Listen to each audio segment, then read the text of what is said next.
Check.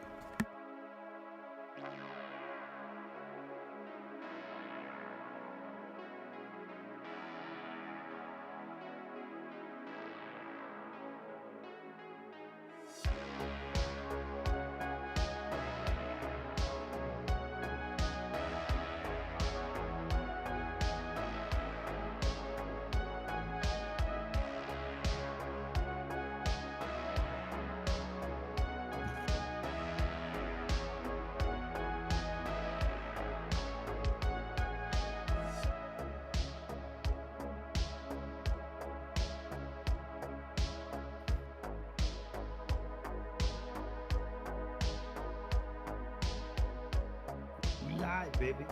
Check, check, check. 1, 2, 3, 4. Oh, I can't hear anything yet. I gotta change my settings. That's what it is.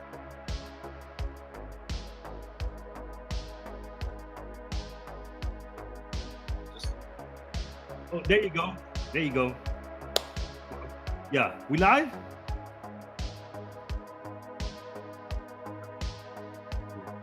I had to change my Discord settings. I still had because my audio settings were messed up here.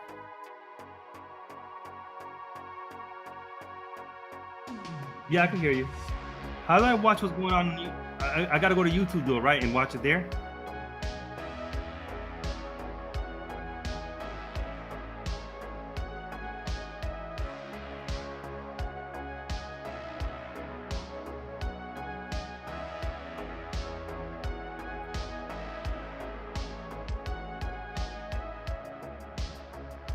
Okay. If he can't do it, it's all good.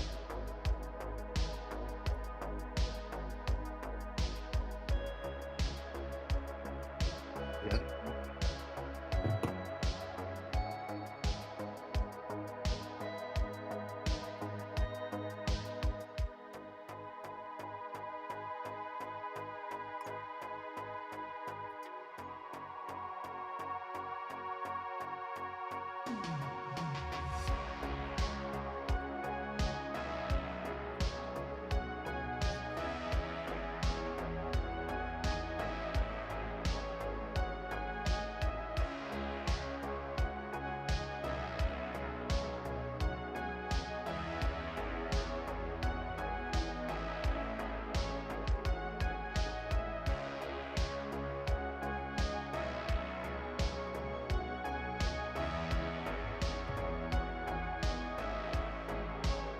Hey, what's going on? Steven Steele and everybody on the live stream. What's up, man? Such a great day for the Doge, baby. The Doge, like I said earlier, the Doge got out the front porch with the puppies and is outside roaming with the big dogs.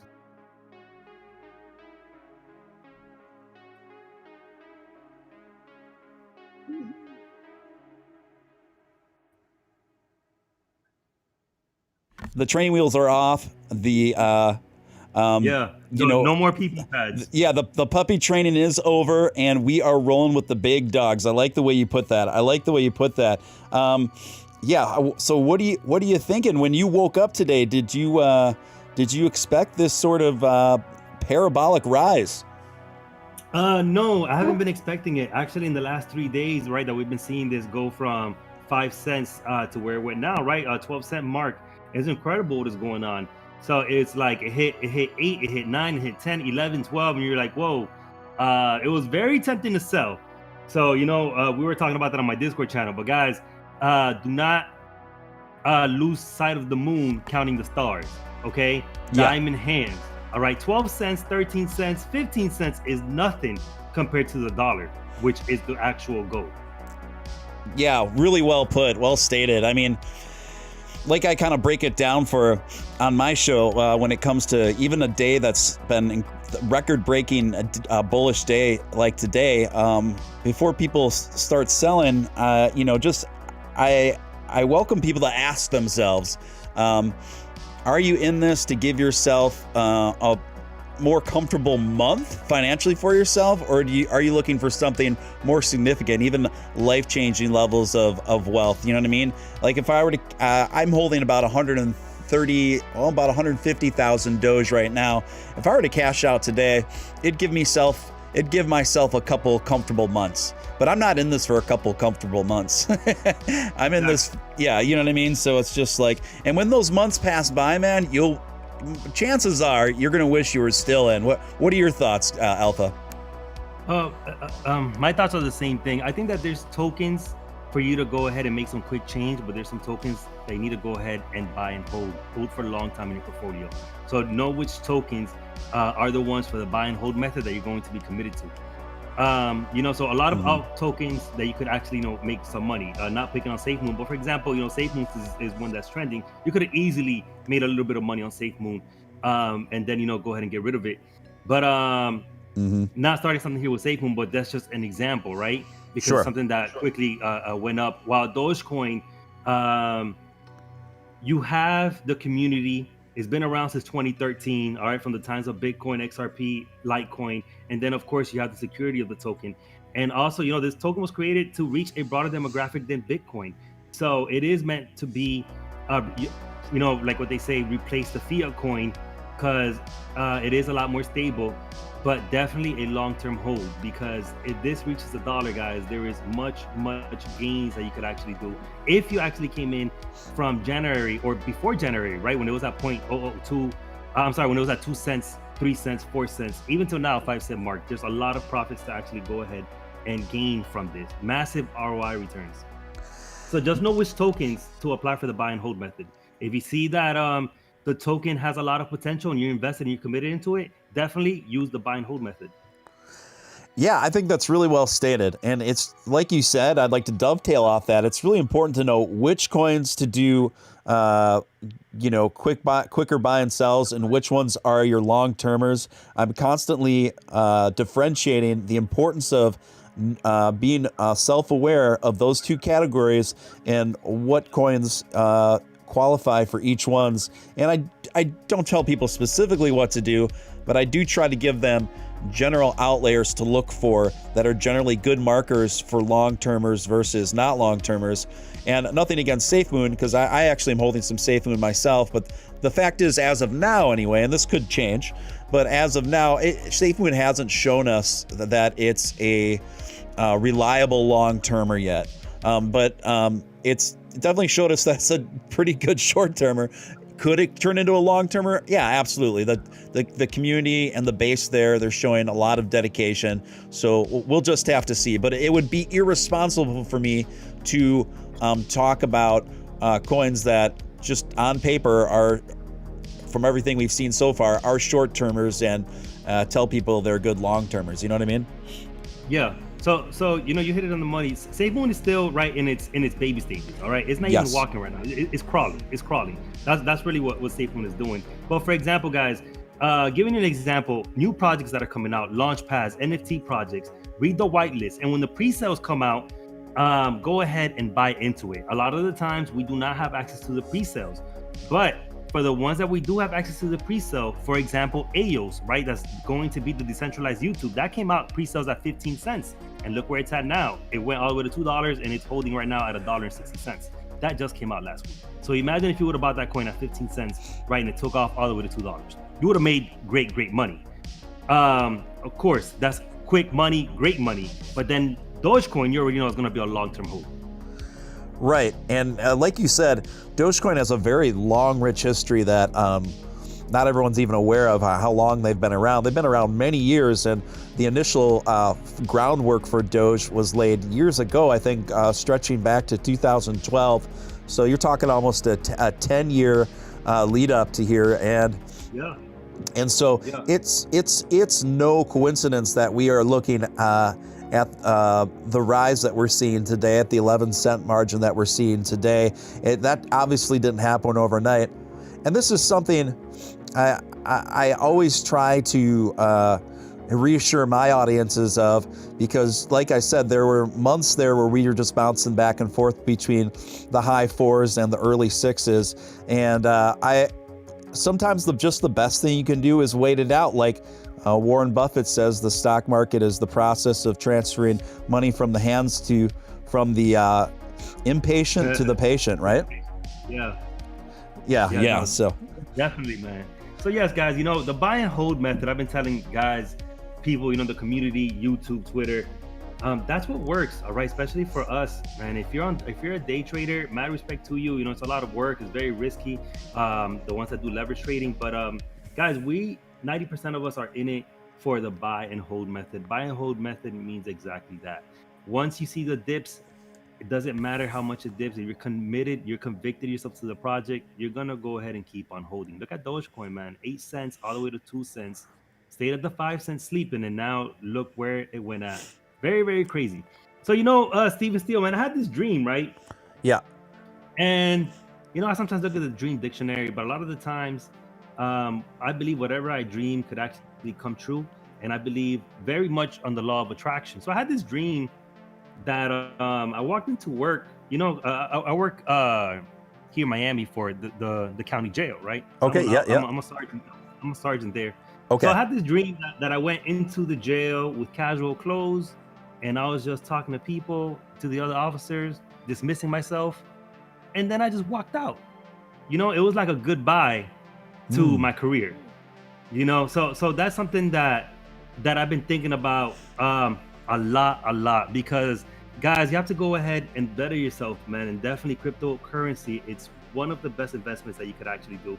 We're seeing cryptocurrency boom so much this year, so you have to go ahead and do the work. All right, if you don't like what you're doing, or if you like what you're doing but you'd rather just go ahead and retire early, that is priceless, guys. Walking away from your job 10 years early, 5 years early is so priceless, because there is no price on our bandwidth on this world, right? So just apply the buy and hold method and work towards your goal, because there is no greater feeling than shaking hands with your job and saying, all right, deuces, I'm out. Just go enjoy your life, man, and go do something else. Yeah, I think that's a really good point to make. And the main thing that wealth affords us is freedom, and that's really what people talk about. To me, that's the most important repercussion of wealth, is the freedom that it affords you. Freedom to empower yourself, to give yourself more choices, more options in life. So I think that's really, really well stated. So right now we've got some green candles, big green candles going on forming.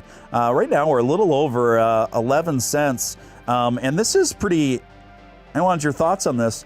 All this has happened without the assistance of Elon, before any Coinbase announcements, before putting a Dogecoin on the moon, before any of these big markers that I assumed that was one of these things were going to happen before we see ourselves where we do right now. So what do you make of this just absolute spurt of seeming organic growth, or maybe it isn't so organic? What are your reasons behind? What are your thoughts and reasons behind what we're seeing now, Alpha? April, baby. Yeah. April, baby. Yeah. All right. April is such a great month. And guys, this is organic, right? We're not seeing Elon Musk tweet, and hopefully it stays that way, because it's showing that we don't need Elon Musk. However, Elon Musk was a great person to bring in new investors into Dogecoin. All right. We have to go ahead and give that. A lot of people do listen to Elon Musk. But what I want to say is that we are in the bull run, and it's appearing like that more and more as the days for April keep on passing. And I believe this is coming from the bullish months that we're having. Last April, Bitcoin was at $6,000. April 1st, 2020, Bitcoin was at $6,000. And where is Bitcoin now, Stephen, right? 63,000.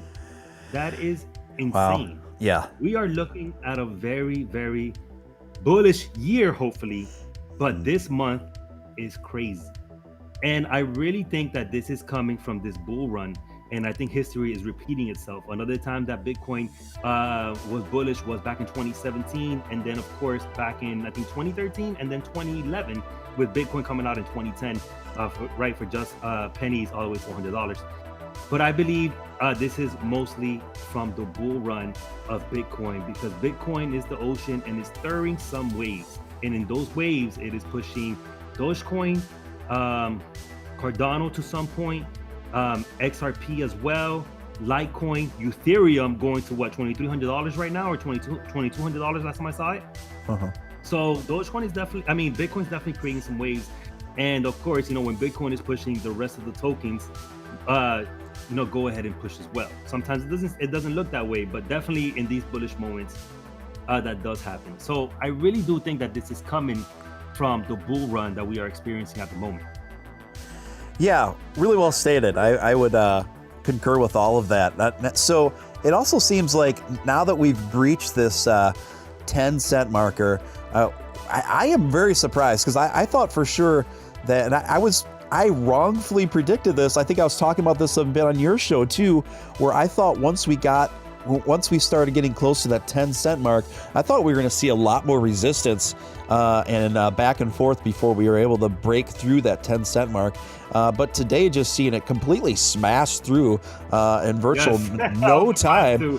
Yeah, it came through that 10-cent wall like the old commercials with the Kool-Aid man, and just came bursting through like no problemo. This is crazy. So now I think it changes the whole psychology of it, the way people perceive it, the way more of the insider class. I think it firmly moves Dogecoin, like you said, from the puppies to the big dogs in the eyes of a lot of people that were previously skeptical about Dogecoin. And I think what we're seeing here today helps secure Dogecoin on that top 4, that top 5 of credible, big time level cryptocurrencies. What do you think? I really do think the same with it. I was very, very shocked, you know, seeing the 10 cents and 11 cents and 12 cents. I did not go ahead and expect that. And it's like, just even breaking 10 cents alone. I know a lot of people are calling for Coinbase, right, to be that catalyst. But it did go ahead and actually break off. Very, very confusing, excitement. Yeah, it is confusing. Yeah. Yeah, you know, but yeah. Again, I believe it that is just the month right now that we're on. But I have this kind of conspiracy theory, right? Go right ahead. What's gonna happen with Dogecoin? And I know everybody likes conspiracy theories. A lot of us, right? We're calling for Coinbase. We're tagging Coinbase on Twitter, emailing Coinbase to add Dogecoin. So I want to hear your opinion first. Why don't you think that Coinbase has added Dogecoin, or do you think they're going to add Dogecoin?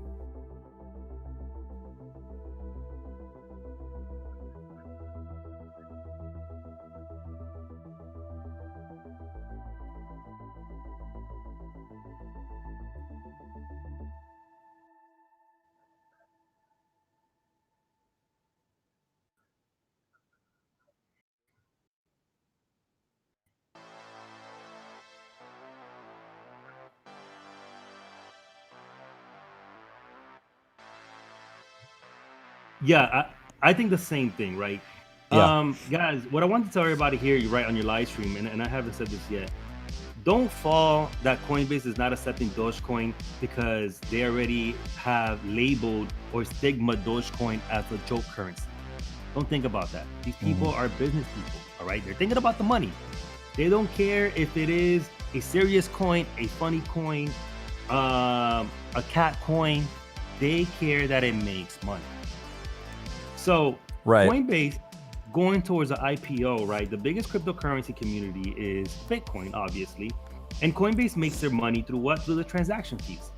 So a lot of people in the stock market, they're going to see Coinbase gain or lose depending how the cryptocurrency market is doing.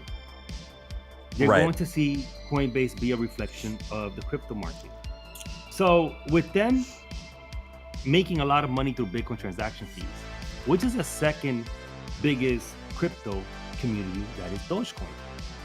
So I believe they are waiting for the IPO to drop, adopt the Doge, and of course bank with the millions of transaction fees they're going to go ahead and receive, raising the share prices on Coinbase. And that's what I believe is happening. They're waiting for the second biggest crypto community to be adopted once they drop. Right.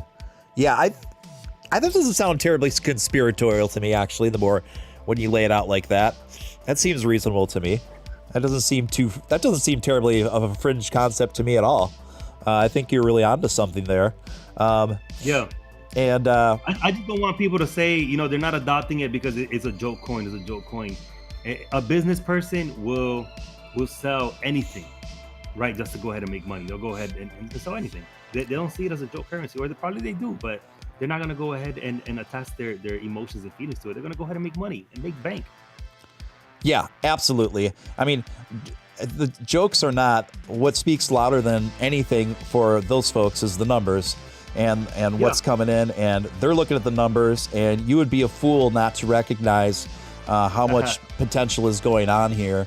Even if you're an ultra conservative stock investor, you have to acknowledge what's going on here. And I've noticed a lot more of the corporate press has been in the last few days throwing Dogecoin around more in the coverage side by side of Bitcoin and stuff like that. Guys, if you haven't subscribed to this channel, please subscribe.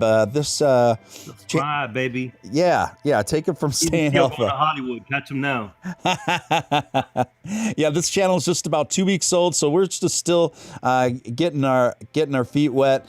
So yeah, feel free to subscribe. I'm starting to do stream almost daily now. And if you feel compelled to super chat, you can do so through my stream elements, and that's pinned to the top of the chat, and you can put whatever comments or questions you may have, and that with your donation all shows up on the screen. I do my best to answer those questions as thoroughly as possible. My special guest tonight is the one and only Staying Alpha. Staying Alpha has a fantastic channel and just a great vibe, and he's just got a lot of great insights. So I'm really pleased to have him join us tonight. Staying Alpha, if you wouldn't mind, you obviously don't just cover, you haven't just limited yourself to cryptocurrency in the past. So can you maybe go through a little bit of your evolution of what you used to cover versus where you cover now, and how you found yourself being pulled into doing more crypto-esque type videos and live streams? Yeah, sure. The last thing I want to go ahead and say right before I forget this. Yep. You watch the show Shark Tank, right? Yeah, absolutely. And sometimes we see these people that they walk in to pitch their projects, to pitch their sales, right? They walk in and sometimes they have the silliest projects, and right, and then you see all the sharks laughing. But what does Kevin O'Leary say? What's your numbers? Right? That's what he'd be saying. What's your numbers, baby? It doesn't matter what the project is, but that's his number one question. What is your numbers? And he always says it, I will sell poop to the market if I have to, if the numbers are right. So that's the same thing that I want to talk about Dogecoin, man. These people are business people. They don't care if Dogecoin is a joke. What's the numbers, baby? So what's the numbers for Dogecoin on Reddit alone? 1.4 million, 1.3 million just on Reddit alone is huge. Wow, that's a really, really good analogy. And I think Kevin O'Leary is the person that really makes that show. And him and Mark Cuban has some very, very slick remarks at times, Oh yeah, Cuban too. But if it wasn't for those two, actually, Cuban is my second favorite, and I really do like him. But Mr. Wonderful is my favorite. I just love how just no BS, cutthroat he is. He doesn't sugarcoat anything, and it just gets right down to the reality of the situation. And you're right, because so many times a product will be pitched, and it will be a ridiculous product. It'll be on its face really silly, and you can see Kevin, like, he'll make smart mouth comments, but he's never dismissive until the numbers come in. Yeah, he doesn't. Even if it's stupid, he said, okay, well, I'll make you an offer, and sometimes it could be something absurd, but if he likes the numbers, he's gonna go ahead and make an offer. But yes, Yeah. it's a very good show. It's a very good show. And I was thinking about that just as a some type of analogy referring to Doge being a joke. I think it's a perfect analogy, really, because at the end of the day, whether we like it or not, we do have to win over a certain segment of the Kevin O'Learys in the investment world, and if we want to get to where we want to go. And I think we're in the process of doing that today. Today, I think we moved some of those kinds of people that maybe didn't take Doge seriously or just kind of keeping it on a footnote in their back of their minds. Well, today, I believe a lot of those people are sitting up and paying attention. Yeah. Yeah. For sure. Right now, you got new people right now investing into Dogecoin, for the first time. And, they probably came back to my channel 4 months ago and, they were probably bashing me and now they're actually investing in it. And that's okay. It's okay. It's always good to have a change of hearts, to learn some. But either way, going back to what you said Yep. about my channel, I started talking about cryptocurrency very recent. My channel, the slogan really was building better men. Yeah. And that's why my channel's name is Staying Alpha, because I always want people to actually do better in life. But of course, once I started talking about cryptocurrency, before cryptocurrency, I made a video about credit repair. But before I started talking about that, I started getting more of the female subscribers, the female following. So I ended up changing it from building better men to building better tomorrows, because regardless of the gender, I want everyone to be great. I want everyone to reach the top of the mountain. Together, the top of the mountain is no fun when you're in there by yourself. But either way, I was making motivational videos, workout videos, fitness videos, dating videos, and then just silly videos like pickup lines, or I'll go as well feed the homeless. Cool. Also like how to use Tinder, little bit of everything, just like all around. But I kind of gotten away from that, so I do want to go back to that eventually. Just that right now I've just been very, very focused when it comes to cryptocurrency. So then I've always invested. I've always had of course my pension. I've always bought property and deferred compensation. And then I started getting into cryptocurrency, and then of course I said, you know what, let me go ahead and talk about Dogecoin. I said I invested in this token, Dogecoin. I didn't know about it that much, but I said this blew up. Started looking up into it, liked it, and I said, you know what, let me go ahead and do a video about it. And I actually first did a video about GameStop, and then from there I went to Dogecoin, and that hit, right? That was my first video that really hit. So then I said, okay, this is my niche over here. But eventually I would still like to go back and bring the motivational videos, bring the fitness videos, and just all around, life advice for people, because I like helping people out. And probably because I work in a jail, and I've been doing that now for 10 years. And I've seen a lot of guys, go under, and it's no fun, being inside of a jail, locked up. Somebody tells you when to wake up, when to go to sleep, when to eat, when to shower. And I see a lot of young souls just go to waste, So that's why I wanted to do the channel, because I like to touch people's heart, change their mentality, help them out, motivate them, uplift them. And I like, when they come back and say, hey, thank you, that worked out for me. I appreciate your advice, appreciate your help. So I just like making a positive impact on people's lives. I love that. And I did some footwork, and I was I went back in your channel's archives and was checking all the variety material out, and that's cool. I'm glad you've got plans to definitely at least bring some of that back.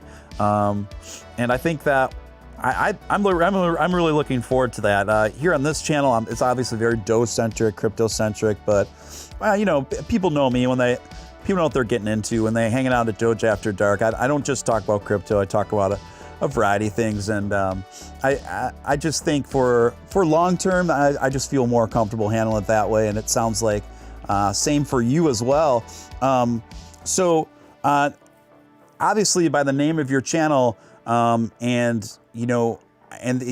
you have a history of trying to create stronger men, I'm guessing, and so obviously you felt a need to do that because you see a need for it, a problem.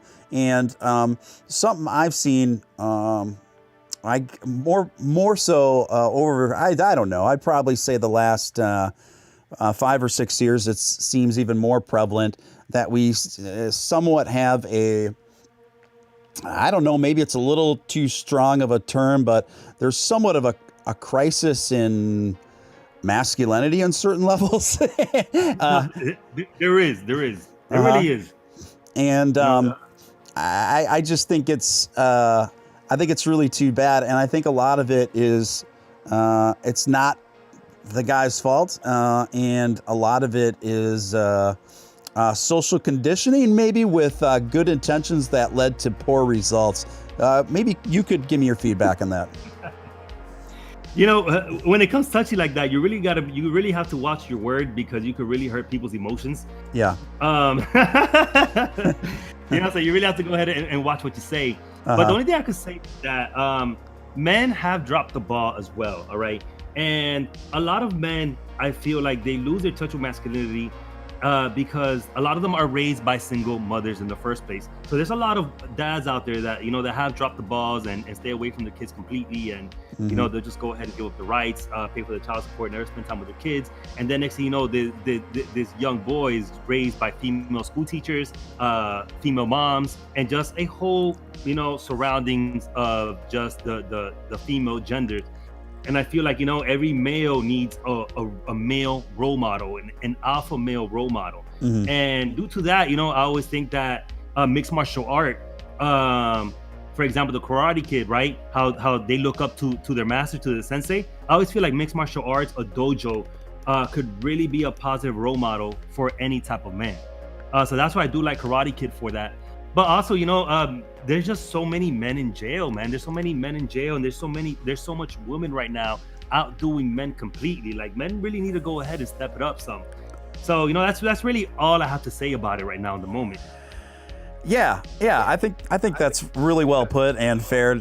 It's kind of like I do see it as a duality thing where, you know, like I said, if one of the things I wish I would have had a crystal ball on was investing in OnlyFans a couple of years ago, just to see where it goes.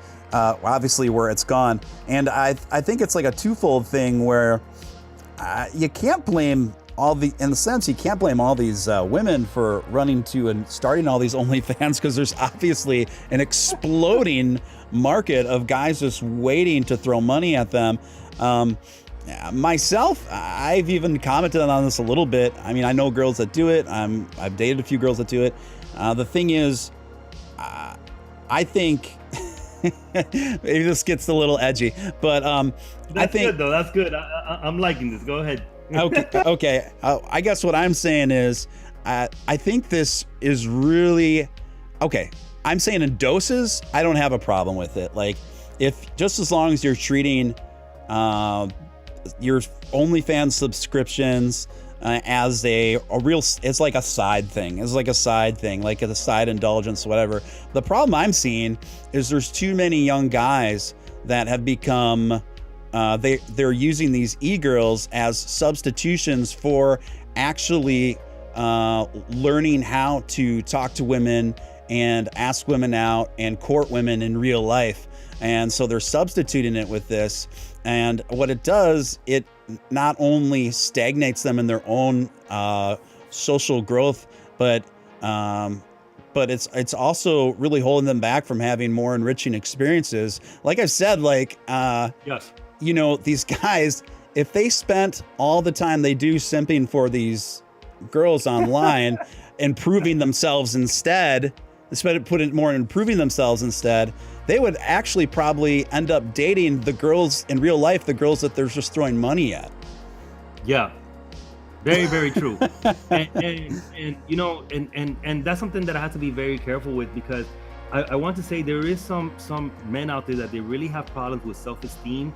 And they're somewhat damaged to some point, because when I was doing a lot of those videos, I've had men hit me up needing advice, and when I'll give them advice, some of them just ended up blocking me because they didn't want to hear my opinion when I gave it to them straight.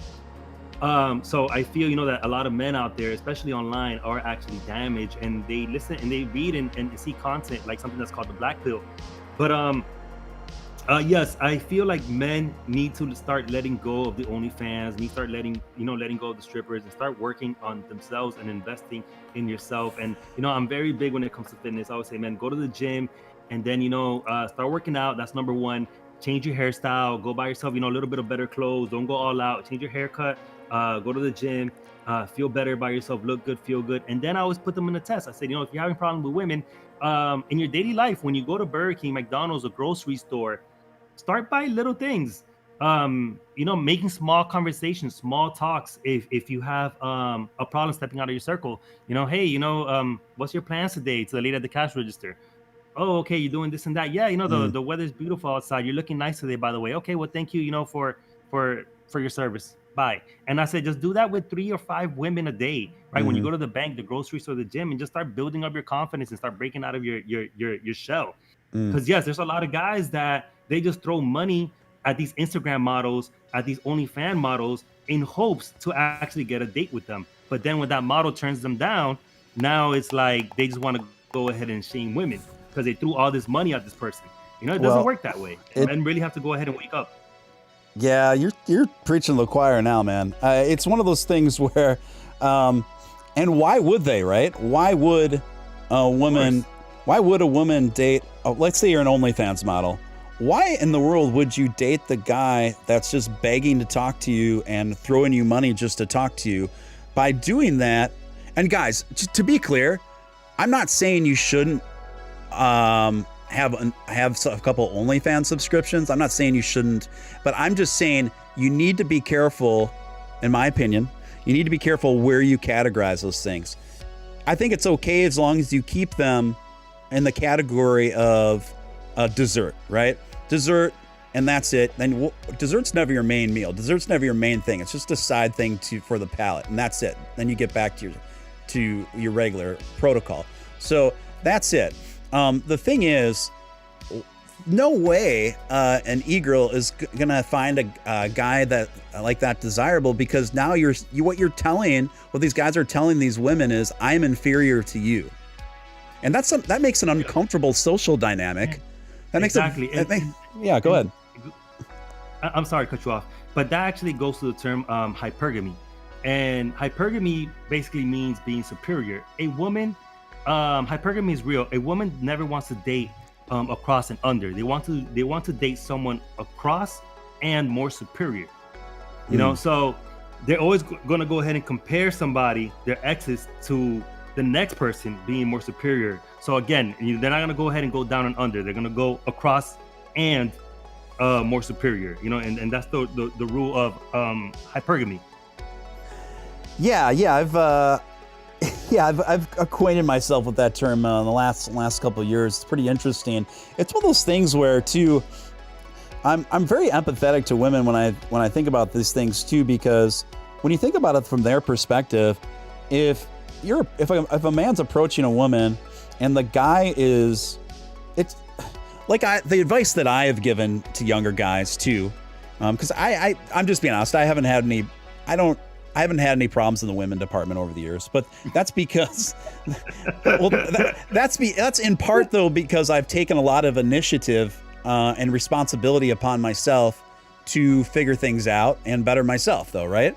So, yes, it's not just some accident, right? So the thing is, when you think about it from a woman's perspective, I tell these guys, it's what you say to a woman is not as important as how you say it. Like, if you're comfortable in your own body and you're comfortable with your own vibe, and you don't view them as like some goddess that you're worshiping, then it makes for a much more comfortable, at ease conversation to have with a woman. And women are really intuitive. They can pick up on all those little nuances if the guy feels awkward, nervous, insecure about himself. Generally things that make a conversation uncomfortable, right? So the job is for you as a guy, when you approach a woman you don't know, is you want to make the conversation as comfortable and groovy as possible. What do you think? I agree with you. I agree with you 100%. But that really just comes down to experience. So for a young guy, he's gonna go ahead and commit a lot of flaws. Don't know what to say. So that just comes with time and experience. But absolutely, you can't always put a woman up in a pedestal, and you can't always do that. But guys, I will say for everybody on here, do not read too much into being red pilled and learning all the tricks about women, because it could actually go ahead and deter you and throw you in a completely wrong path. So always be yourself, okay? And always treat a woman, no matter what, like your woman, like a princess. But yes, at the start, you don't always want to go ahead and put them up onto a pedestal, okay? Because sometimes, hey man, women like a little bit of a badass, a little bit of an asshole. So, just don't always put them up in a pedestal, but definitely, you go ahead and learn that with experience. But when the times come, guys, always, appreciate your women, and definitely, put them up at a pedestal sometimes, let them know that they are your queen. So my advice is, always experience, start breaking that eggshell, but don't not read too much into being red pilled, okay? Because it could really throw you into a dark path and really mess up your mindset. Yeah, I agree with that. There's definitely a balance out there between exactly, and that's what I want to get to. You need to have that balance. It is very good reads, but you got to have that balance. Yeah, because you don't want to. On the flip side of it, you see guys, they sometimes get overly bitter and angry, and then they swear to what I think they call it mitgao or whatever, where they swear to a life of celibacy over revenge at women or something, and then it's like that's a whole another path. So it's like I feel like that scene of movement within the guy sphere, or whatever you want to call it, it's kind of like this overcorrection, overreaction to the faults that we see on the other side, right? So it's just kind of about bringing balance. I remember a lot of this is fought in the mind. Like I'm sure you came to that point too in your life as a younger man, where you started figuring these things out. And obviously you have figured these things out because of where you're at right now. So like, I remember realizing that the reason why I wasn't dating the women I wanted to date when I was a younger man it was all because of me. It was all because of the mentality that I had. In my mind, I felt that I wasn't quite good enough, right? And then I realized, why did I feel that way, right? And so then I started working on the reasons why I felt that way, and working on self-improvement, and then realizing that it was this self-doubt was like, it was an illusion to a certain degree. It's an illusion. And once I was able to strip away that illusion, then the world just really opened up to me, and my experiences just improved exponentially. I was just putting that together as a younger guy. I remember I felt like I just discovered one of the greatest secrets of life. You know what I mean? Definitely, man, definitely. I completely agree with you, man. You definitely have to go ahead and invest in yourself, and like Celeste say Villanueva, confidence. Confidence is key. Invest in yourself. Have confidence, and the rest will come. But the moment you start doubting yourself, you already lost the battle. Yeah, and it's one of those things too where it's important not to get hung up on rejection either, because that's another advice I give to younger dudes too, where if very true, because a lot of guys will not step up to the woman they want because the fear of getting rejected. 100%, and it's okay to get rejected. Like, if you're going to start cold approaching women more and actually have the balls to do that, which puts you ahead of the game of most guys in society these days. But secondly, if you find your spine to do that, you will inevitably get rejected more. Like, that's just a part of it, though. The thing is, though, you don't know what's going on in that woman's life that would yield that kind of answer. She could be involved with someone. She could be dealing with a lot of personal issues. You just don't know. And a lot of times you can't take it personally. I remember it was humbling and a funny experience. I was out at a nightclub about 2 years ago with a friend of mine, and I was giving him some advice, and he was kind of calling my bluff. He's like, well, if you're so sure of yourself, he's like, all this advice you're giving me is great, but like, I'd like to see you do it. I'd like to see you do it. And so he's challenging me. So I'm like, oh man, I'm going to try to step up and step up to this. So, my nerves were going a little bit, but looked for the next attractive woman I saw, and I went over and I was talking to her. And from the get-go, it was going horribly because the whole time she was talking to me, she was like looking over my head, wouldn't make eye contact with me. I'm like, oh, this girl, no matter what I'm saying to her, it's just counting the seconds to get out of this interaction. So I just said, hey, listen, it looks like you want to get going. No worries. Have a great night. She said, okay, thanks. But then my friend started laughing at me from across the room. But then I wasted about 30 seconds before I saw another cutie, and I just started right in and I started talking to her, and then we got on fantastically and on and on and on. And he was like, oh, wow. And so then that shut him up. But the point is, what would have happened, Alpha, if I would have let the rejection of that first interaction ruin my night and going home and beating myself up about it and taking it personally? Chances are that girl was involved in something else. She could have been a lesbian for all I know. You don't know. You just never know. So you just keep it moving and don't sweat the technique. Yeah. And that's the thing, right? Once you get rejected, two things is gonna happen. It's either gonna go ahead and you're gonna put your tail behind your butt and go home and let rejection take over, or you're gonna go ahead and have thick skin and keep on moving to the next one. So if you keep on moving to the next one, it only gets easier from there. Yeah, it only gets easier from there. But you could have the best moves, the best pickup lines, the smoothest guys, but some women, they're not gonna put up with you, period, either because they have a bad attitude or because they're just there to hang out with their girlfriends, so it's not foolproof. But definitely, you can't let rejection take over you, because then you're already lost. So some guys will get rejected, and then at the club or at that bar, they're just gonna go ahead and be quiet for the rest of the night, while the others, the alpha dogs are gonna go ahead and keep on moving. It's true, man. I mean, it's true. I mean, I think about it even as a guy. There are times in my life where I just shelve the dating apps, and it's nothing personal against some of the attractive women I find attractive on those apps, but I go through periods of my life where I just have other focuses and other priorities, and so that's the same for women in that regard. You can't take it personally. Exactly. Yeah. It could be, there's so many factors that don't involve you, that, you know what I mean? Don't necessarily involve you, that the reason why they're not interested in that time. And it's really counterproductive. Like you said, like, you're going to take your ball and go home and just sulk, or you're just going to get back out there. Like, it's not that big of a deal. Yeah, you definitely got to go ahead and get back in the game. But man, let me tell you, man, I've been to clubs, right, that the men are ruthless. And here in Miami. So for example, I've been to Miami, clubs. I've been to clubs more like in West Palm and Broward, more up north because it's Miami down. It's like Key West, Miami, then Broward, West Palm, and it keeps going more north, right all the way to Orlando, where Disney's at. So like in those clubs more up north, I feel like the men, they're more asleep. There's less, you have less competition. Not many men approaching women. But when you go to South Beach, Miami Beach, I remember I was in this club called Mangoes. Mm-hmm. Man, those guys move quick.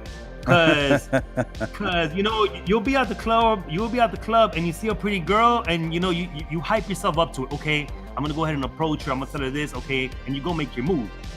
These guys were beasts. As soon as they see a pretty girl walk in, they went for it. Like sharks seeing blood, right? Like sharks smelling blood. It's like you don't got time to think about it. You got to go ahead and move. Right. Because if not, somebody else already took your chick, But yes, that was on some crazy level. I really don't go to clubs anymore. I'm not really involved in that lifestyle anymore. Right. I used to. Right. But yes, man, it comes to a point, and I believe especially when you reach your 30s, that it's all about investing in yourself and doing better. But of course, the dating world, man, it's a very crazy world out there, man. And we see some things. But, sometimes it's like you said, a girl, same thing as a guy, they're just there because they just want to go ahead and wind down. They're not there to date nobody. They just want to go ahead and wind down. You don't know what that person is going through. And sometimes, even in the dating world, we meet the right person at the wrong time. So, yeah. Yeah, 100%. No, let me get to the super chat and a couple comments in the chat. Super chat from Matthew and Sir Sly Ian G. Tip $3.33. Says, me and Ian, my BFF, you and your guest, cat bag. I'm not sure what that means, Matthew, but entirely. But thank you, Matthew. Let's see. Jimmy Doe says, "Yup, it's all about find a supportive partner in life. Being secure and confident in yourself would seem to be key to open a lot of doors in life, not just fast women." Actually, that is a very good point, Jimmy Doge. Yeah. The more I learned about being more successful with women, I quickly started realizing that almost all of the principles that I was learning that way applied onto almost all the other areas of my life. I'm sure that Alpha would concur with that. Yeah, no, absolutely. Right? Yeah, it's kind of funny where you're like, how applicable it is to business, how applicable it is to all the other interpersonal relationships and stuff like that. Guys, if you haven't hit that like button, please like it up. Let's get this stream up in those tricky YouTube algorithms. Really appreciate it. Of course, you can super chat through Streamlabs at pinned at the top of the chat. And yeah, thank you guys for tuning in tonight. Really appreciate it. With Doge, guys, the Doge is slowly rising still. It's at about almost at 11.5 cents. I usually have some pretty solid predictions of some sort, but I honestly got to say I've just thrown the rule book out the window with this one, Alpha. I'm not quite sure what to expect. Other than a typical retracement, maybe down to 10 cents, maybe the high nines tomorrow before it makes another run. Do you have any thoughts on that? I'm really just drawing a big blank. I have no idea what to say. Yeah, me too. I think we're just in uncharted territory, right? We really are. I mean, I don't think any one of us, even the most optimistic ones above us, would have predicted that we would see 12 cents today if you would have asked us last night or first thing this morning. Someone in the chat, Sushi Sniper, saying, Mark Cuban tweeted about Doge. Why don't we go to that? I'm just opening up a window and let's just see what Mr. Cuban had to say. Yes, but you know, and the reason why I'm drawing a blank right now with Dogecoin is because tomorrow is the Coinbase IPO launch. Yes. So we have to go ahead and keep eyes on this, okay? Because we're not sure what's going to happen with the Bitcoin market tomorrow. I'm expecting a big push on Bitcoin tomorrow due to this Coinbase IPO. And at the same time, I believe Coinbase has Dogecoin underneath their sleeve. So just very interesting days. I think tomorrow's going to be an important day for Dogecoin. And also, you know, I know a lot of people, you know, are also pushing the 420 date, but that's more of a joke. But tomorrow is definitely going to be a big day, very interesting day. And I think after tomorrow, we could actually go ahead and reanalyze this and reassess. Or tomorrow, if we don't see, you know, a lot of movement, we could go ahead and reassess. But with Coinbase IPO launching, Bitcoin should be pushing tomorrow. It's going to be very interesting what Dogecoin does. Yeah, I think that's really well stated. I have a sneaking suspicion it's a fair or at least decent probability that Coinbase could announce Dogecoin coming to the platform within the next 48 hours. What do you think? That'd be crazy. That really would be crazy. So let's see what they do. I really, you know, have no idea. I did go ahead and sound the alarm for them on Twitter. Yeah. I want to see what comes out. But at the same time, you know, there is a big chance they might announce it. And if they don't, they might just wait maybe a month to go ahead and announce it. But I really think that we're very, very close for a Coinbase announcement. Yeah, I think we're really close. So Mark Cuban just tweeted out a few minutes ago. He said, FYI, the Mavs sales in Dogecoin have increased 550% over the past month. We have sold more than $122,000 in Doge merchandise. We sold more than $122,000 in worth of Mavs gear in Doge. We will never sell one single Doge ever. So keep buying. Wow, this is far and away the most bullish, full-throated endorsement I think we've seen out of Mark. Previously, he's always tempered his Doge comments with, "Hey, we're just a fun little experiment. This is just a fun little toy currency for me and help teach my son basic investment skills." But this one, he's like, "Hey, this is working. This has brought in over $100,000 just off of Doge alone in the month, and keep buying. I mean, and keep holding. Like that's amazing." Yeah, that is definitely really good news. Of course, he's supporting. Yeah, and it's great. But Mark Cuban's a businessman, and that's why, of course, he's supporting Doge. He says that he's gonna do whatever it takes for Doge to reach $1 because it's definitely filling up his pockets. Yeah, totally. It's a win-win, and like you said earlier, Mark Cuban is a quintessential example of that kind of investor that we need to win over as a step for getting to the moon, right? Someone who's a bit skeptical, someone who's just got to see a lot of proof of concept before they fully jump on, and it's no coincidence that Mark tweeted that out today. Seeing what Dogecoin is doing today, I think gave him more inspiration to take more of a solid public stand on Dogecoin. So yeah, definitely. So we have a great supporter. Elon Musk, not tweeting, but Mark Cuban tweeting. That's really, really something, man. That's really good stuff. Yeah. Yes, man. We can have just more and more good news coming in for Doge. Mark Cuban, Elon Musk for sure should be dropping a tweet any day now, and of course with Coinbase coming in tomorrow. So very exciting times. And we're still waiting on Robinhood as well to drop the wallets. That's gonna happen. Who knows when? Might be in 2 months, might be in 3 months. But the biggest thing here is like I said, man, diamond hands, guys. My advice to you guys, I'm not a financial advisor. Steven Steele, not financial advisor, right? We're just YouTubers, and to bring you guys information. But definitely, guys, don't go ahead and sell now, man. It's 10 cents, 13 cents, 15 cents. Remember, the goal, the target is the moon at the $1 mark, and we saw Doge dip from 8 cents to the 2 cent mark. And now we are here at an all-time high in a matter of 3 to 4 days from the 5 cent mark. So very good stuff, man. Very exciting. Also, Dogecoin, guys, with the Flare Network. Okay, that's coming. I was talking to Patty, XRP. Patty is with Mickey B. Fresh. They're the genius. They're the people to go to for the Flare Network. And you should be able to mint your Dogecoin starting in July. And that could serve as some type of side income for you guys. You can stake your Doge for smart contracts. So that's going to be something pretty exciting, giving Dogecoin utility.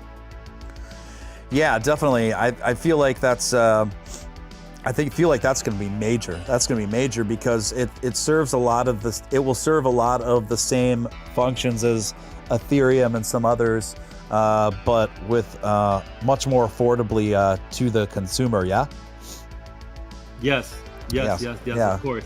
Very lower fees, faster transaction times.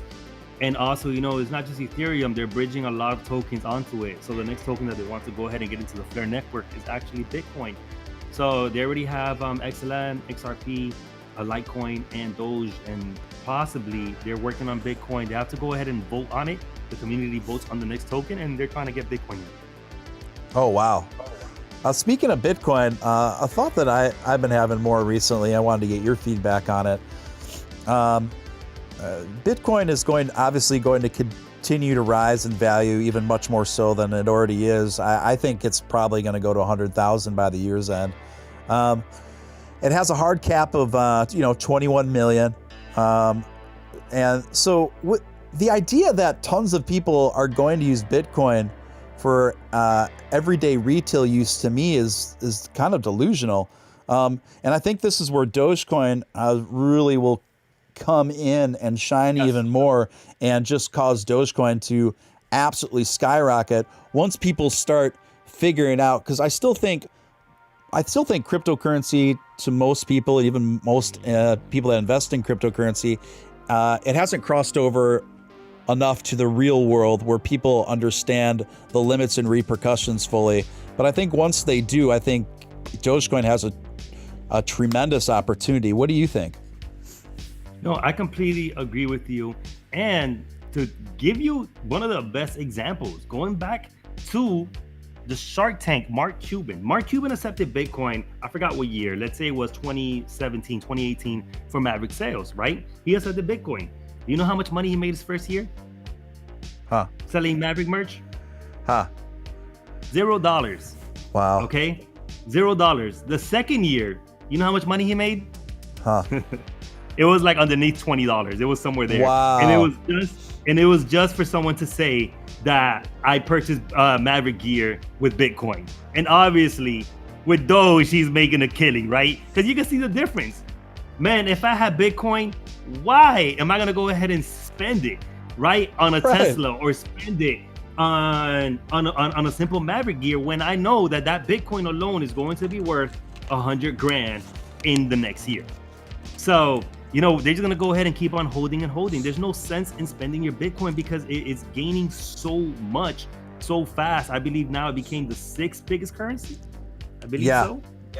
Yeah, and this is a concept I've been trying to get across to Bitcoin maximalists over the last few years. I remember first hearing about Bitcoin years ago. Unfortunately, I didn't invest in then, but I did invest in my first round of Bitcoin about 3 years ago. And so, but even at that, once it was explained to me with all its details, I'm like, well, this is going to be destined to turn into kind of a novelty collector's item token. That's basically how I figured it was going to go. And so it's really interesting to see this fully shaping up now. And that's basically what Bitcoin's going to go down in history as being, in my opinion, the way it's set up between the hard cap and the acceleration, where it's just going to be a glorified collector's coin. Who, like you said, who on earth is going to buy pizza or buy Mavs tickets with a Bitcoin? You'd be an absolute fool to use Bitcoin in any retail space, knowing where it's going to go, knowing where it's been. It doesn't make any sense to me, and I just can't believe. I don't know how more businesses that have been so eagerly adopting Bitcoin, I don't know how they don't see this yet. This is, to me, the most perplexing thing in crypto right now. This concept is it really doesn't make sense. I believe out of the top 445 top companies, I believe only 35 have set the Bitcoin so far. So the numbers are still pretty low. Now this comes from the top companies, but you know, they are setting Bitcoin. However, it is perplexed, but at the same time, it is great news because it is opening the doors to the other coins, right? Which is what we want for Dogecoin. Yeah, and entirely. And so yeah, and I was reading this morning actually. Club 11, which is a famous club here in Miami, they started to accept Bitcoin. So come on, I'm gonna go to Club 11 to go buy me a bottle with Bitcoin? No, you know, I'm not gonna go ahead and do that. But you know, they're accepting Bitcoin. Yeah, that's and then I'm gonna be in the club with a bottle, and 4 hours later, my transaction comes through, and I'm still in the club at 6 a.m. Well, get this. How about you put down like a transaction number to commit to pay for, let's say you buy a bottle and you're in VIP with your friends, and then all of a sudden while you're in the club, all of a sudden Bitcoin starts surging and having a parabolic night. So then by the end, you've spent a lot more than you bargained for. It's just one of these things where, or conversely, right? Let's say it tanks. It's just like one of these things where we know without a shadow of a doubt that Bitcoin is going to increase exponentially in value. And even the most rudimentary amateurs in crypto know this. So with that basic concept, not such a secret to anyone, why the frick are you going to use Bitcoin to buy a plane ticket, to go out for dinner? Why would you do that? Only a fool would use Bitcoin in a retail space. So that's where Dogecoin comes in, obviously, because the metrics on that and the usability and accessibility of it, and now with its recent most meteoric rise, I think this positions Dogecoin extremely well to be the coin that I think in concept Bitcoin was supposed to be. Yes. So this could get really wild, man. I mean, we're almost at, we're at 11.5 cents.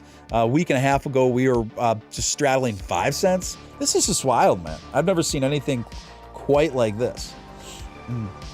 So. Oh yeah, it's great. It's great. Cryptocurrency is the way of the future, and Dogecoin, like I said earlier in the stream, was created to reach a broader demographic than Bitcoin, and that's what's gonna go ahead and happen, right? We're gonna start using Dogecoin in our daily lives, and hopefully, we could first start using it for everything digital. Apple Pay hopefully accepts it. That will be something great.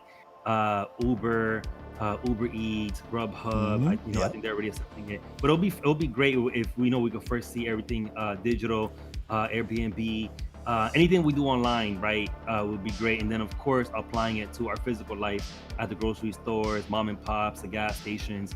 So let's see where it goes. And of course dealing with inflation, Dogecoin is a lot better than the fiat money. The fiat money printing out $7.2 billion a year, and of course with the stimulus package and the relief packages of $1 trillion, inflation is horrible. Inflation is crazy, and on an average, like I said, they print out 7.2 billion, not including the stimulus relief.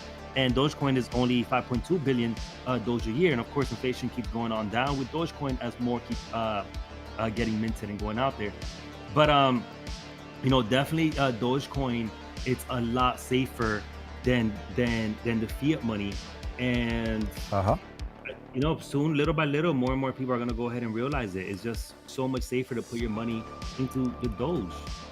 Yeah, it's not only safer, it's obviously a heck of a lot more advantageous. I actually made a video about how people, for a decision that I made somewhat recently, about 6 weeks ago. I took almost all of my savings. I left a little bit in my bank, but I rolled over most of my savings and converted it into USDC, into Voyager, to the tune of, beat that. Yes. What's the percentage that Voyager gives you? They're guaranteed between 9 and 9.5 APR. Oh, I didn't know that. I didn't know that because I know Anchor does I think 7.83. So whoa, Voyager is big. Yeah. So I mean, what does your bank give you? And we get like a fraction of a percent now, not including all the fees that they hit you with. And it's just kind of like, why am I doing this? This is money that I'm not doing anything with anyway. So there's just again, there's just so many better options, and I think more and more people are figuring this out every day. And I think Doge is super well positioned to quite possibly be that quintessential coin, that quintessential everyday worldwide digital currency. Oh, what do you think? No, I completely agree. It is meant for that purpose, and I think it's just only a matter of time. And I definitely think that 2020 set its mark. Not really. 2021 really set its mark, and it's just going to go ahead and keep on growing from here. A lot of people, especially in third world countries, have realized that they're not trusting anymore on their country's economy, on their country's fiat money, and they're like the people in India, they're putting their money into a cryptocurrency, one of them being Dogecoin, because they actually feel like they could better themselves by investing into cryptocurrency, and their value that the money that they're earning in rupees, is nothing compared to the dollar. But if you put that money in rupees into cryptocurrency, you can actually go ahead and make a killing and better yourself and actually progress and not be stuck to these third world countries. And then us with inflation, guys, inflation being $7.2 billion printed a year, plus all these stimulus package and these trillions of dollars that were printed out between this year and last year, inflation hasn't hit us yet. It's going to hit the third world countries first. It's going to come to the United States in about 2 or 3 years. And guys, we should be seeing the economy actually suffering, I believe, in 2 or 3 years once we start feeling this impact. So cryptocurrency, to have your money in there, man, I think is a very, very wise choice at the moment. And people are realizing that. They're not trusting the government's currency anymore. They want to go ahead and put their money into cryptocurrency. Yeah, really good point. I mean, because you're right, the lack of trust in not only our government but governments around the globe is only going to benefit those of us involved in digital currency investment. And I think the future in cryptocurrency is absolutely inevitable at this point. as much as certain segments of establishment powers that be would not like that to be the case. We're at a critical mass now. It can't be stopped. I mean, as much as they'd like it to a degree, it's just we're too far gone. They can't stop all of this. They just can't anymore. You obviously, we're both bullish on the Doge, and Doge is my main coin. Doge is pretty much your main coin from what I can tell. Aside from that, if you were to give people two other coins that you are really bullish about, I think I know what one of them is, but if you give my listeners two coins, in your opinion, two other coins aside from Doge that you're really bullish about, and explain why, go ahead. Well, Dogecoin's not my favorite coin. It's OMI. I figured. I knew it was close. Okay, all right, go ahead. Yeah. OMI now is my favorite token. We are under right now. Last time that I checked, at 0.008, it had just touched a penny 2 weeks ago. But it's such a solid project, guys. And this is dealing with NFTs. This is dealing with augmented reality. All right, it's not just a vision. All right, for example, like Cardano is still a vision. It's still a work in progress.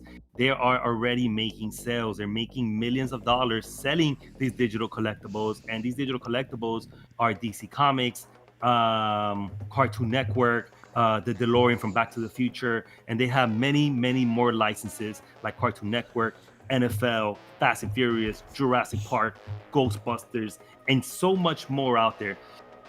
And basically is that these NFTs show up on your phone as augmented reality, and they're working on video games. They are working on putting this platform on augmented reality goggles, and also just the same way that you have your Facebook, you have your MySpace, you have your Instagram. They want to work on everybody to have your own virtual space. Okay, so where you could actually go ahead and hang up all your NFTs, your artistic gallery, your augmented reality, digital collectibles, and much more, man. But it's a very, very, very fun platform. They're making it more and more user-friendly. And the platform is called Vivi, and it's by Ecomi, which runs on the Gold chain, which is actually going to go ahead and they're going to be changing blockchains now. And the token is the OMI token. So this project is still on the baby stages. It's probably walking now. It just started to learn how to walk, I will say. But we have seen tremendous progress when it comes to the Vivi platform and the Ecomi team. And they have a solid foundation. And of course, my favorite guy from there is Daniel Crofter's very smooth guy. The founder is David Yu. He's had a lot of successful collectible companies.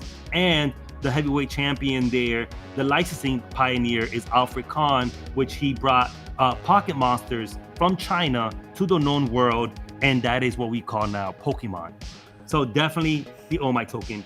Another one right now that I have been looking at a lot from other ones is actually XRP. I never held XRP till really earlier this month, and I wish I'd held on to it last month because I did not know how to buy it. And I just found out that I was able to get it through Uphold. So I got Uphold and I bought me some XRP. I bought it at 60 cents. And now look, I think it went to $1.40. So it is doing amazing, guys. It looks, XRP is looking more and more at the light at the end of the tunnel when it comes to the SEC investigation. The SEC already gave the green light for exchanges to start listing XRP. So you should start seeing XRP being listed on more and more exchanges. And what does that mean? That means dollar signs, baby. And then of course, the Flare Network's main token is the XRP. So I'm seeing big things coming from XRP. XRP all-time high was back in 2018 at $3.84. And look how fast XRP has grown. Not getting much limelight because it's under the SEC, but baby, XRP, they're going big. So guys, those are my two tokens I can tell you right now. Awesome. Thank you for that. That's really solid. Guys, if you're new to the channel and you haven't subscribed, hit that subscribe button. This channel is just about 2 weeks old, so we're just getting started, and we've got so many exciting things to bring you guys in coming months, and it's just going to be a real smash of the rest of the year, and you don't want to miss out on that. And we've got a really just cool, genuine group of folks here that are really great people to know and link up with. So just to ask you a little bit more about Omi, a couple thoughts came to mind while you were explaining it to me, and one of those is what makes you more bullish about Omi compared to Doge, considering Omi is much more of a specialized has utility than Doge. I will say Dogecoin has the funnest community. It really does. When it comes to cryptocurrency tokens, Dogecoin, is the best community out there. And they've done so much good. Do good every day. But man, when NFTs first came out, I thought it was silly. I said, man, what are these guys smoking? NFTs? Come on, that's just a copy paste. That's not worth anything. But as I started digging more and more deeper into it, and I had a conversation with Andre from Roberto, the one that actually exposed the Robinhood whale from Dogecoin, and he went big on Reddit and got many awards. I had a conversation with Andre from Roberto about NFTs, and he gave me a whole other look into the NFTs. So when I look at Vivi, I look at the NFTs history. Imagine that we could rewrite the Bible on a blockchain. You know how accurate that will be, right? Because the Bible has many stories, verses that have been put in, and we really do not know what to believe in, right? There's so much changes. Each Bible's different. But imagine if the Bible was on a blockchain, right? And I always started thinking about that with NFTs. So I'm looking at NFTs kind of like a history. Imagine when we go down in the history books and we look at NFTs and we look at the open seas, we look at Raribles and all these artists selling these collections, we look at NBA Top Shots. But one that stands out, right, is Vivi, the first of its kind in virtual augmented reality NFTs. No other NFT project is doing what Vivi is doing.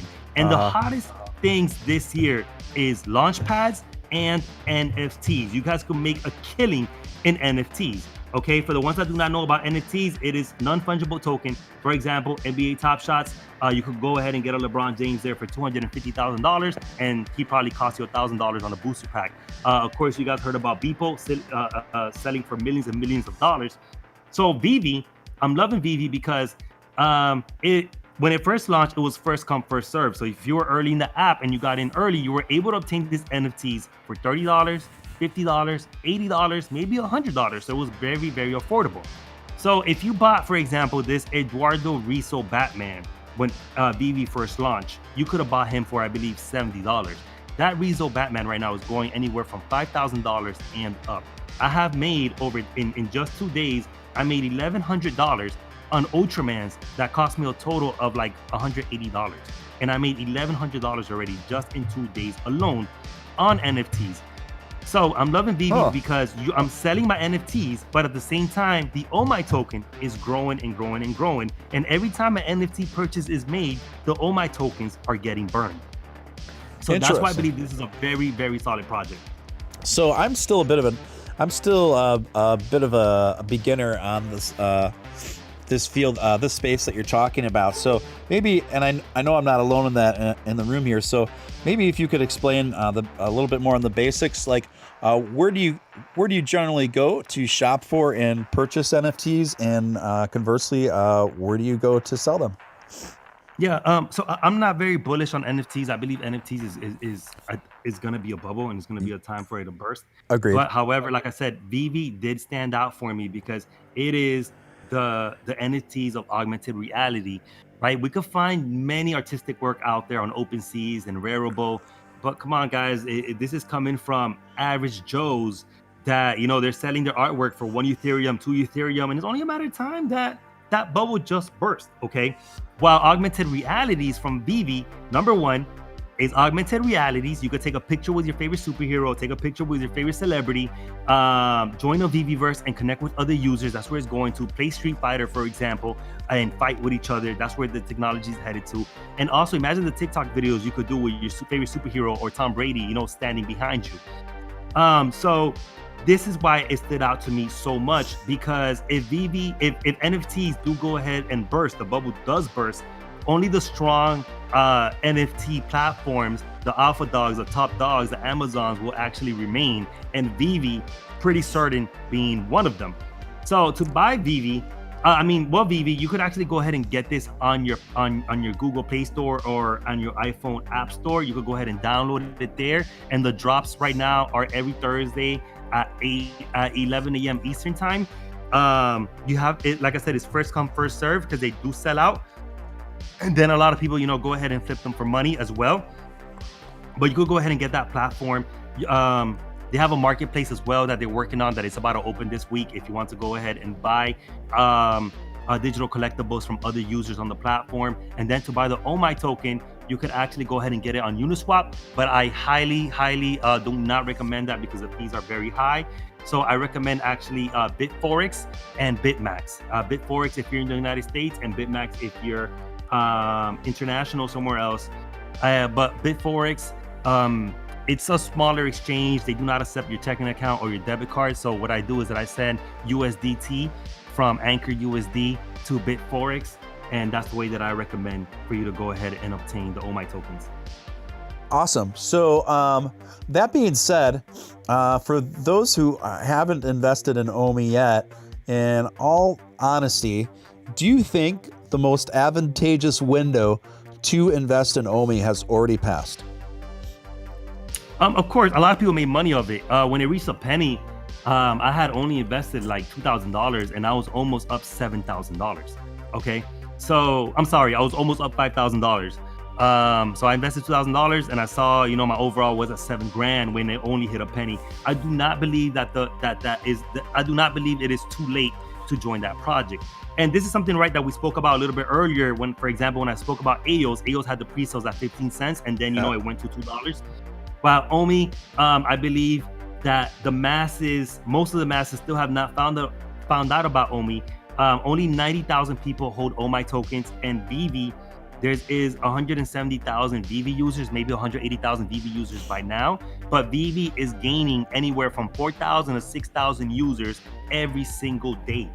So just put those numbers into perspective. By the time the year comes, you're gonna have 1 million people on the platform. So it is not too late.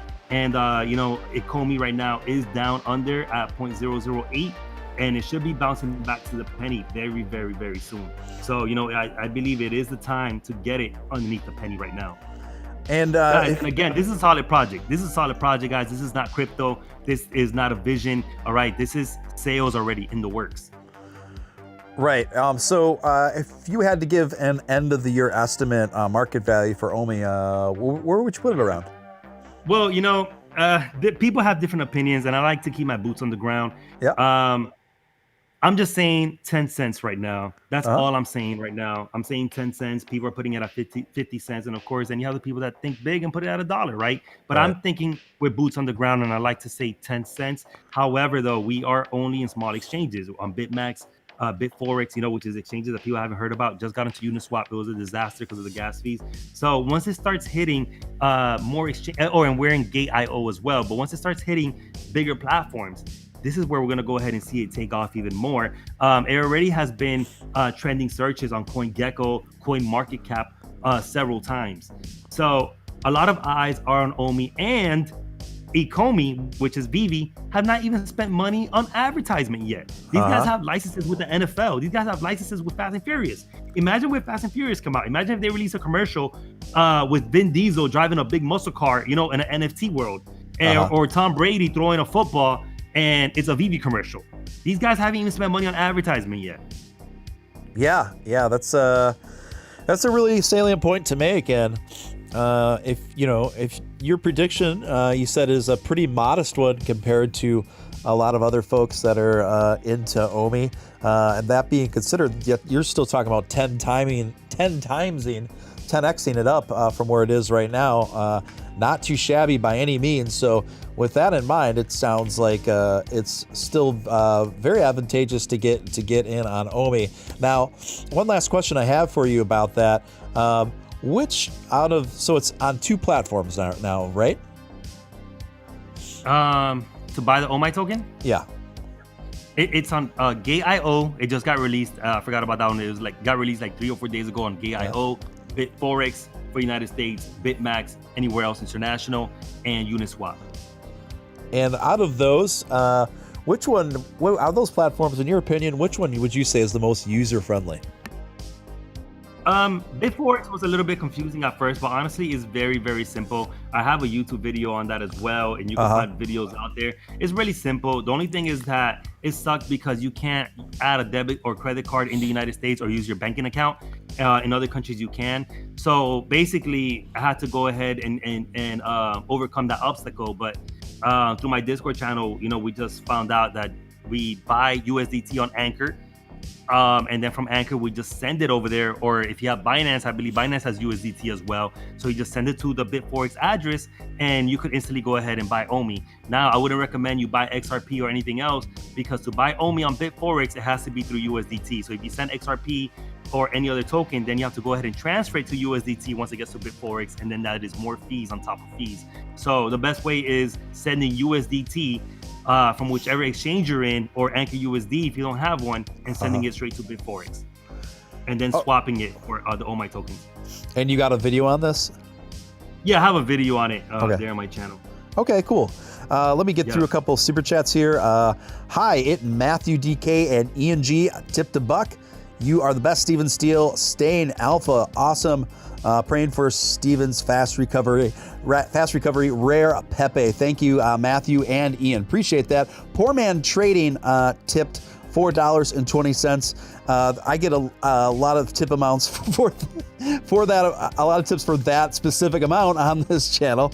And that super chat is the 7 days of Doge has become. I feel like I have to read that in a movie trailer voice. Just a moment. The 7 days of Doge have begun. How about that, Poor Man Trading? That's pretty good. You should go ahead and start a Fiverr account. I've been thinking about it, honestly, and I only started thinking about it after like the fifth or sixth person that watches my show has suggested that to me now. So who knows? I don't know if I can do it because I'm operating on a $100 microphone, but we'll see.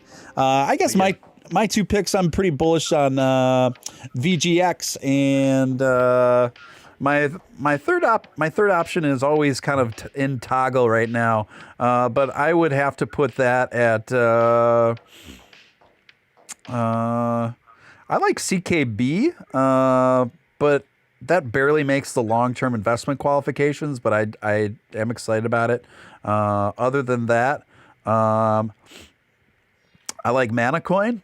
I guess I don't have my third one pared down yet, but it might be OMI. I think you've sold me on OMI. It's definitely. But yeah, man, definitely go ahead and check out OMI, man.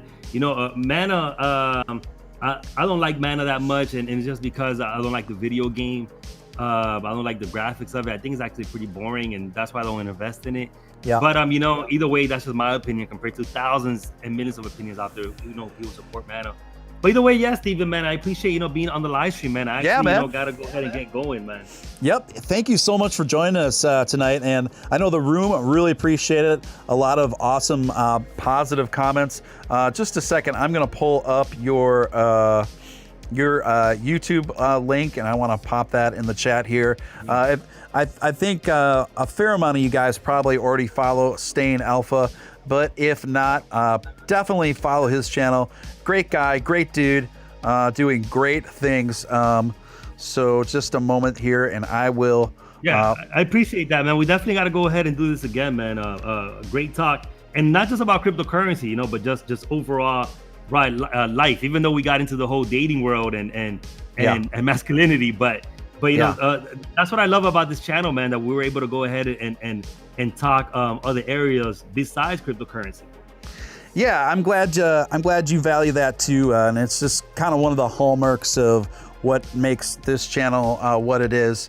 You guys, so yeah, you have an open door here. You're welcome anytime, Alpha, and we'll be in touch soon. Okay?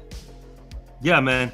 Everybody on the live stream, man, appreciate it. Steven Steele, appreciate it. Remember, guys, cast Steven Steele now before you actually see him in Hollywood movies. And with that said, baby, always remember, bro, stay alpha. Right on. Stay alpha. I'll talk to you soon, bro. All righty, man. Take care. All right. Bye now. You guys, you can subscribe to Staying Alpha's YouTube channel in the link that I put in the chat. What a great guy. What a phenomenal guest. We've been having some really we're off to just an excellent start for guests here on Steven Steele Live. We had Upshot the other night and Staying Alpha tonight, and we're just going to keep it going strong with bringing you guys the best guests in this general space that I can find. Jimmy Doe saying, thank you so much, Staying Alpha. What an amazing conversation and dynamic. This was incredible. You and Steven Steele. Awesome. Yeah, rave reviews from the chat all around.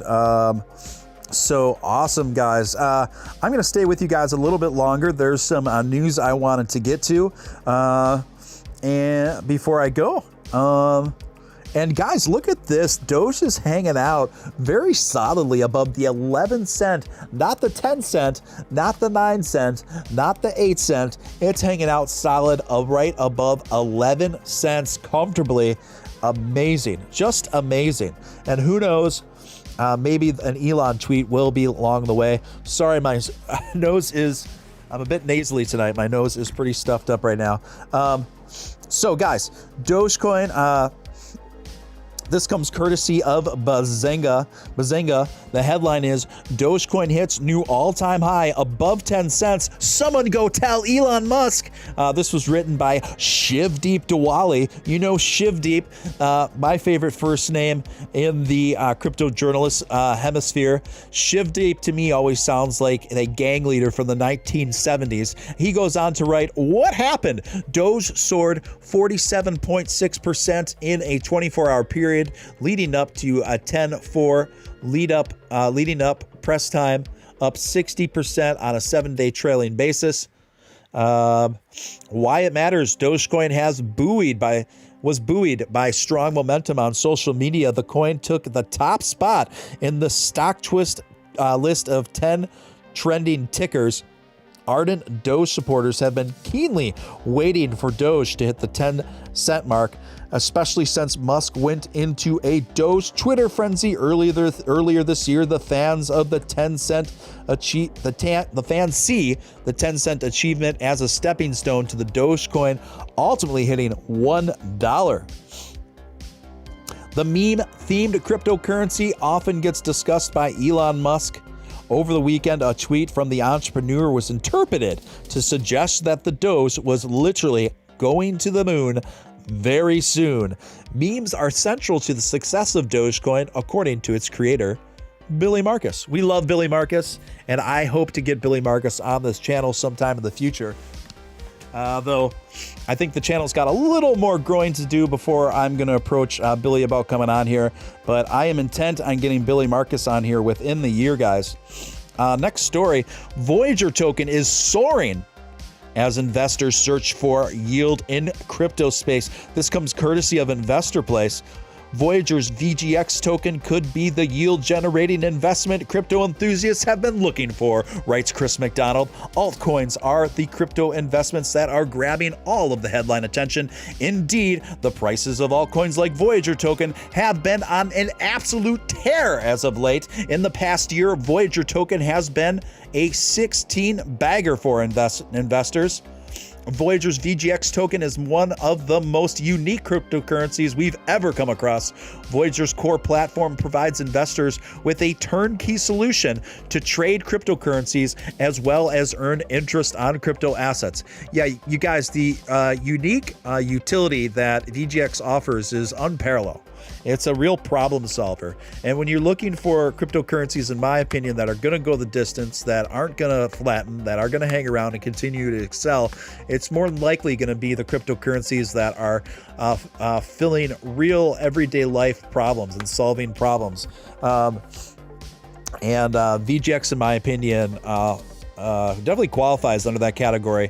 They go on to write, Voyager, the company behind VGX, has developed an intriguing business model. Like other exchanges such as Celsius offering yields on cryptocurrency holdings, VGX has developed a model whereby the company earns enough fees via its lending services to return high single-digit yields to investors. Conclusion. Voyager and VGX are certainly intriguing from a business model perspective. Voyager's recent foray into Europe via its acquisition consider the growth upside with Voyager and VGX long term. It appears Voyager is making a run at major cryptocurrency exchange competitors and is positioning its offering in a unique way with its token. You guys, this is something I've been telling you about. Voyager is now more downloaded than both Robinhood and Coinbase. More downloaded than Robinhood and Coinbase. So that is why we're starting, in my opinion, why we're starting to see the VGX token really rise now, because all these people have now assimilated the platform within a just exponential explosive growth. The last thing I'll say about this, the author says, that said, for those with some extra money to put to work, why not? Voyager and VGX have an intriguing business model and one we think has the potential to continue to attract a lot of attention as crypto investors reach for yields on their investments. So that's a pretty good review all around, and it's hard to get generally positive reviews on crypto from some of these more establishment financial news outlets. Let me get back to the chat and check on you all. Hello, Matthew. Did Doge hit 13 cents today? I don't know if it did. It really? I know it hit 12 something, but did it actually hit 13? Oh, and also if you aren't hooked up with Voyager yet, there's a long waiting list right now due to how popular it's been. But with my code, which is listed in the first sentence of the description of this video, with my partnership code, most people get approved within 24 hours. And on top of that, you'll get $25 in free Bitcoin when you start trading there. So it's a really, really good deal. Check that out if you're not already a member of Voyager. Super chat coming through. Matthew K and Ian again tip for $3.33. Thank you, Matthew and Ian. Appreciate you guys. Subscriptions to my YouTube. Subscribe to my YouTube. Search Matthew Kreklau. I hope I'm saying your last name right. And then he's got the link there. So his name is Matthew. His last name is listed in the stream under his username. If anybody wants to subscribe to Matthew, it's Kreklau. Thank you, Matthew. So next story, guys. What changed in crypto markets while you were sleeping? This just came out this afternoon, courtesy of Yahoo Finance, written by Kyle Baird. And it basically goes on to say that altcoins are on the move, BNB's on the move, Ripple is on the move, Bitcoin is going crazy, breaking records. It doesn't mention Dogecoin because this was written right before that rise, but it's just basically another article confirming just how bullish the entire crypto market hemisphere is going and where it's already started. Next story, 5 reasons. This was written by It's All Risky. We love It's All Risky here on Steven Steele Live. He wrote an article called 5 Reasons Why Dogecoin Will Reach $1 Sooner Than You Think. And I'll just quickly go through this with the cliff notes. Number 1, Dogecoin is a meme that gives it power. Memes are ideas. They are decentralized inside jokes. Their hive mind virality spreads like wildfire in the cultural zeitgeist. Like a virus, memes mutate and adapt, blending with the other memes to appropriate trends. Their parabolic growth is expedited due to the interconnectedness of social media world. Wow. That was quite a word salad, but a very meaningful one. It's All Risky is a very talented writer. I suspect that the person behind that Twitter account is a journalist. I really do. Number 2, on the reasons why Dogecoin is going to go to $1, and it's quicker than we think. Dogecoin has strong and unique branding. Branding is important. It influences our purchasing decisions and sentiment towards products, services, and ideas. There are thousands of cryptocurrencies, so branding matters for public adoption. Bitcoin is at the forefront of cryptocurrency revolution because of its strong and unique branding. Number 3, and the third reason. The third reason why Dogecoin is going to go to $1 and sooner than you think. Dogecoin is an anti-establishment movement. This fuels the growth. The GameStop short squeeze has shown us that the people are fed up with the financial establishment. Cryptocurrency and blockchain technology is a movement away from centralization, and Dogecoin has a role to play in this revolution. Uniting behind a cause like Dogecoin allows regular folks to have a say in what they perceive as valuable. The future is digital and decentralized, and Dogecoin is contributing to this anti-establishment narrative. I agree.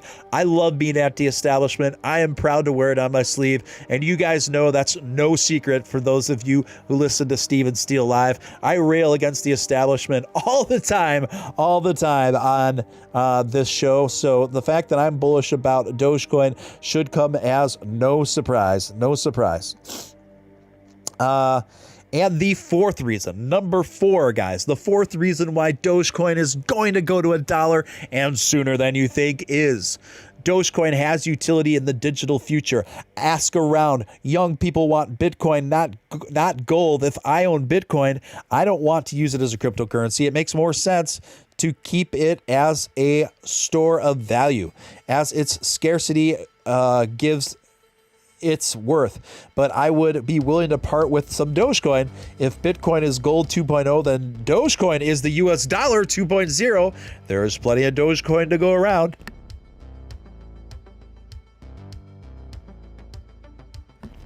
Yeah, I agree with that. With it's all risky on that. The only caveat I would add is something that I just got done talking about with Staying Alpha when he was on here, was that so Bitcoin is already kind of antiquating itself as a collector's item token. It's the amount that it makes, it has a very hard cap, and the fact that it's worth so much and will continue to be worth a ton means people aren't going to realistically spend Bitcoin in a retail space. Give me a break. And that's where Dogecoin's really going to come through, guys. And the fifth and final reason why Dogecoin is going to go to $1 more quickly and more soon than we realize is this. Increased accessibility will help Dogecoin reach new highs. When Dogecoin is easy to buy, store, and exchange, then the floodgates of this popular demand will catapult its worth into new heights. Accessibility and popularity will revitalize the coin. They said it was just a meme until it is not. It is just a matter of time until retail demand pressures exchanges like Coinbase and Gemini to fully open their platforms to the Doge. Well-written piece by It's All Risky there. Well-written piece by This All Risky there. And something else, guys. I don't know if you noticed, but Guy Fieri, the famous chef with the totally radical, spiky haircut, kind of looks like a distant cousin from the singer of Smash Mouth. He is fully aboard the Doge rocket. He tweeted out a big picture with him in a Dogecoin astronaut uniform with the caption "Rolling out to the moon," hashtag Dogecoin. And it's gotten tons of likes and tons of retweets compared to all his other stuff. So that should be encouraging with other celebrities to see that and see how much positive coverage that coming out for Dogecoin garnishes them, you guys. So let me get back to the chat here.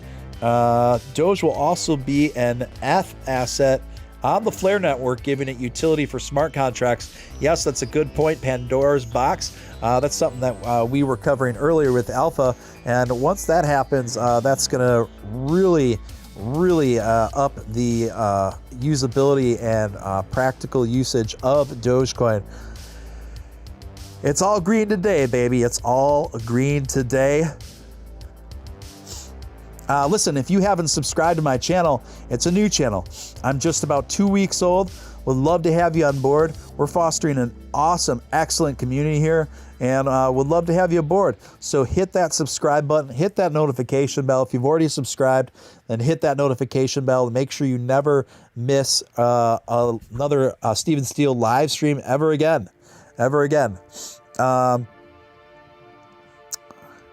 Welcome, by the way, Dr. Crypto. Dr. Crypto's in the chat. Good to see Dr. Crypto. It's been a while. Let's see if there's any other news I wanted to bring to you guys today. One more. Bitcoin and Ethereum bulls hesitate. BNB extends rally above USD 600.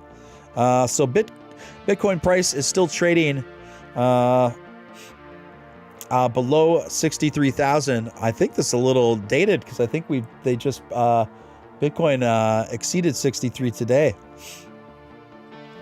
Besides, most major altcoins are showing positive signs. Ethereum is holding gains above 2,100, but facing resistance near 2,200. Let me check that for Ethereum. We want to see where Ethereum is right now. Let's just see where Ethereum is right now, guys. I'm pulling up the market maps now. So Ethereum is at 2,300, about 2,350 right now. Completely blew past this 2,180. You know what? This comes courtesy of cryptonews.com. Cryptonews.com.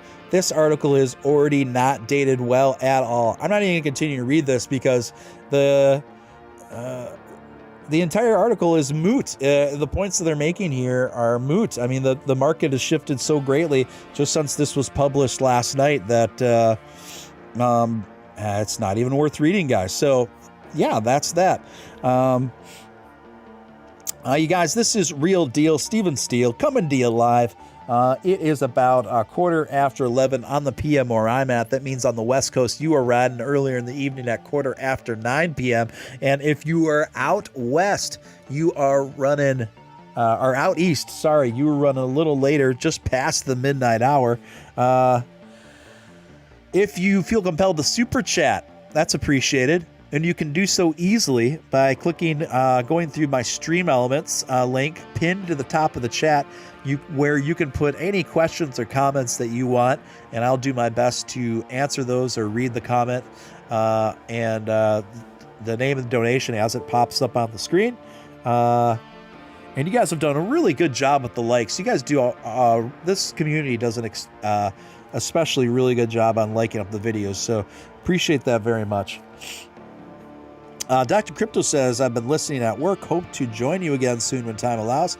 Absolutely, Dr. Crypto. You just got to DM me and we'll work it out. That'd be great. Low Roller says, saw a lot of people lost money on GameStop and AMC stock. They posted it on Wall Street Bets since they have diamond stock. Yep.